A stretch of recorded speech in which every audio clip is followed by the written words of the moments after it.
এখন দেখাবো এই ধরনের বাক্যগুলোকে কিভাবে ইংলিশে বলবে।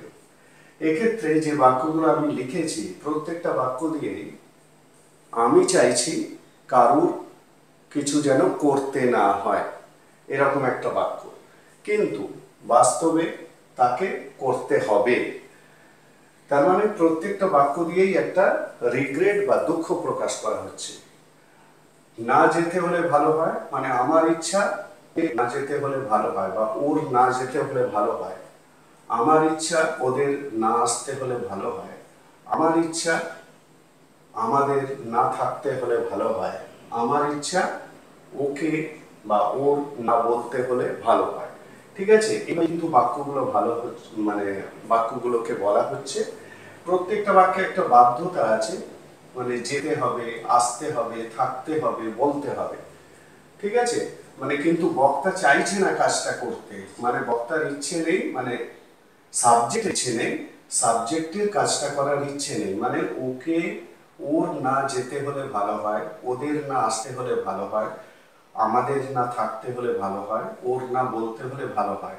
মানে সাবজেক্টের ইচ্ছা নেই কাজটা করার, কিন্তু সাবজেক্টকে করতে হবে। অর্থাৎ প্রত্যেকটা বাক্য দিয়েই একটা রিগ্রেট বোঝানো হচ্ছে, দুঃখ বোঝানো হচ্ছে। তাহলে আমি বাক্যগুলোকে দেখাই কিভাবে তোমরা ইংলিশে বলবে। এক্ষেত্রে সেন্টেন্স স্ট্রাকচারটা হলো, প্রথমে আই উইশ, আই উইশ এইটা বসাবে যেহেতু আমার ইচ্ছে। তারপরে সাবজেক্ট, সাবজেক্ট বলতে ওর মানে ওর না যেতে হলে ভালো হয়, তার মানে এখানে ও subject, subject plus did not,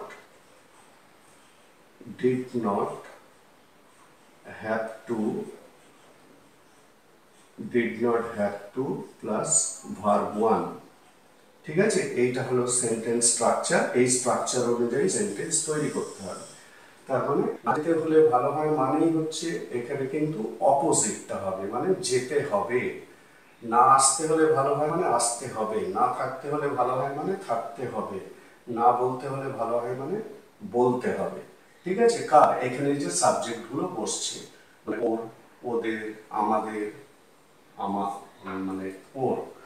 ঠিক আছে, তাহলে সেন্টেন্সগুলো তৈরি করি। তাহলে আই উইশ, প্রথমে আই উইশ বসছে। আই উইশ কার ভালো হয়, ওর না যেতে হলে, তার মানে I wish he did not, I wish he did not have to go, I wish he did not have to go, মানে হচ্ছে হি হ্যাজ টু গো, তাকে যেতে হবে। ও চাইছে না যেতে, কিন্তু ওকে যেতে হবে, হি হ্যাজ টু গো। ঠিক আছে, এর ব্যাকগ্রাউন্ডটা।